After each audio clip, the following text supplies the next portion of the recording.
Ladies and gentlemen, we are so pleased to have with us here this evening the leader of the Minority Front, member of the KZN legislature, the Honourable Shameen Thakur Rajbansi. Ma'am, we request you now to please join us on stage and to share a few words on Diwali.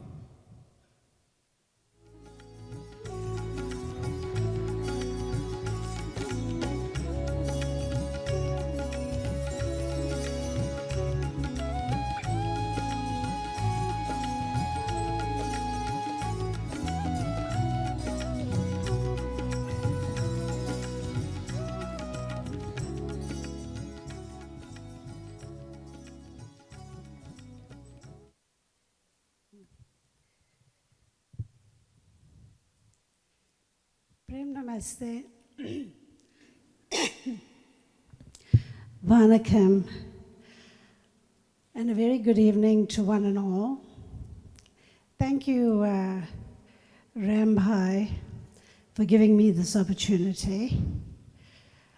I want to thank the Sabha, headed by Ram, Vijay, and the team, for always hosting this pre-Diwali dinner so that we can all gather and share the glories of Lord Ram, and especially the message of our dear Lord when he left this earthly sphere.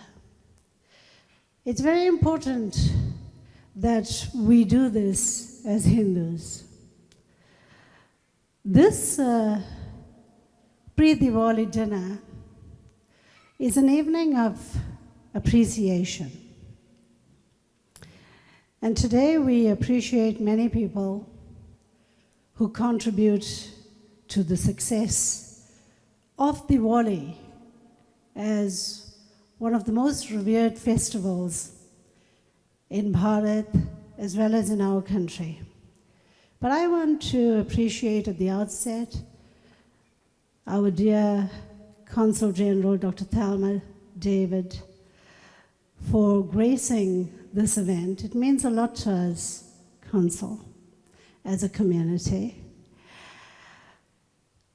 I also want to express my appreciation to Ram for all his years of toiling to create the Sabha, to get the membership going, and to engage the community in what is our Dharma and how to appreciate our Dharma.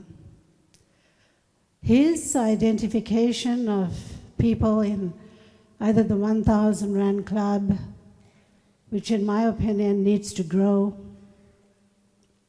because every Hindu can afford being a member of this club. Of course, he has also identified, and I think as the evening goes on, so many other great Hindus, ordinary people, who do so much to uphold our Dharma, people who invest so much of time in quality culture. All the dances that we've seen this evening, they really enrich our lives. And I want to thank the parents today, the grandparents, for the amount of time they spend investing in our culture, in their children.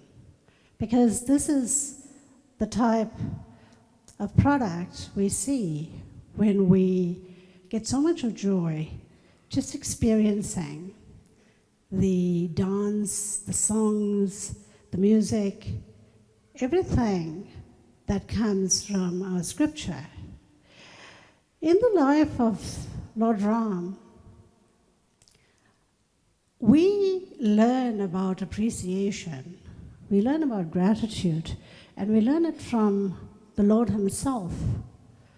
Because in life, we all know that we experience not only joy, but we can experience a lot of turmoil. And as Hindus, when we experience turmoil,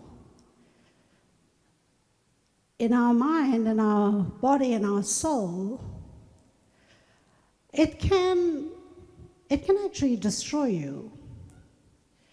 But it is in these times that we appreciate scripture in the gems like the Ramayana, the Bhagavad Gita, and the Tirukkural.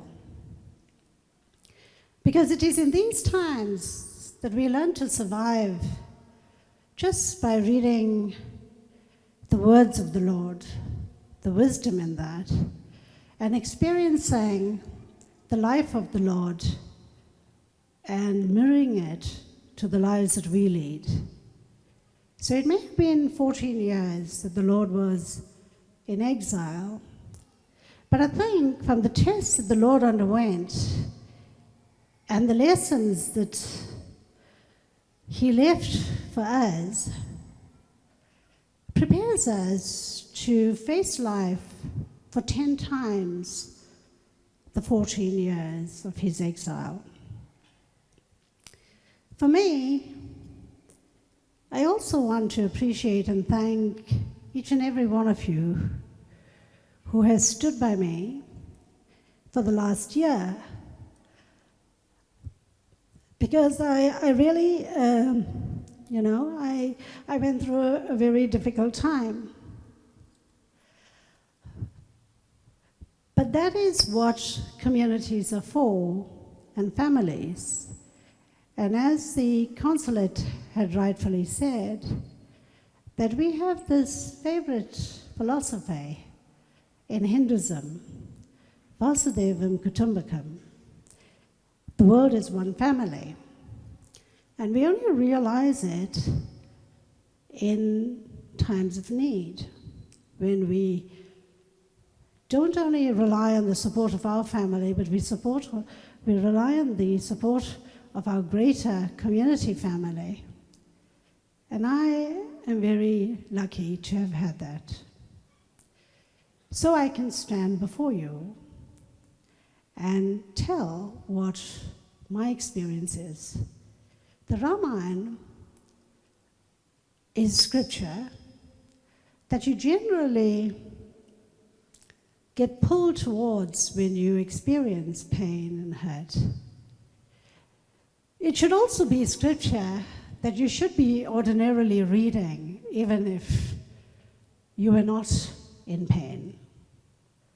We should be reading it religiously, ritualistically, because culturally this is the words that makes us survive. But in Ramayana, in this year, I learned that more than being an ideal leader, Lord Ram taught us how to be an ideal human being, because he taught us how he could face joy, pain, love, hate, justice, injustice, morality, immorality, fairness, unfairness, good, bad, not just good, but good, better, best, bad, worse, worst. And he taught us how he measured his response to each of those, his relationships with family, his relationship with community, his relationship with friends, his relationship with enemies. And all these things are the things that Lord Ram has taught all of us if we read. So I want to thank Ram Bhai and the Sabha for producing the journal or magazine that they annually do. And I wish that every family collects these, reads these, treasures these, and lets their entire family always peruse through these so that they can also understand why Diwali is such an important festival for all of us, and why we can celebrate it in so many ways.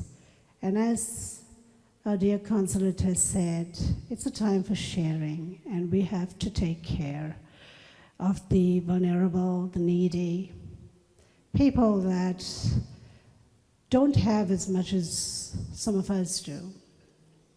And everything is for sharing, not only the material things, but also the knowledge. So distribute more books, distribute knowledge just by talking to people so that they understand human life and how to survive in this life. I want to wish you all well for Diwali, and you must take care, be safe, take care of the children and the pets, because you know the bylaws in Durban for bursting fireworks. There's a time limitation. I remember last year it was 10 o'clock. Well, I know that in Maritzburg, but I think in Durban it was midnight. So hopefully it would be midnight here. I think the biggest city gets more time.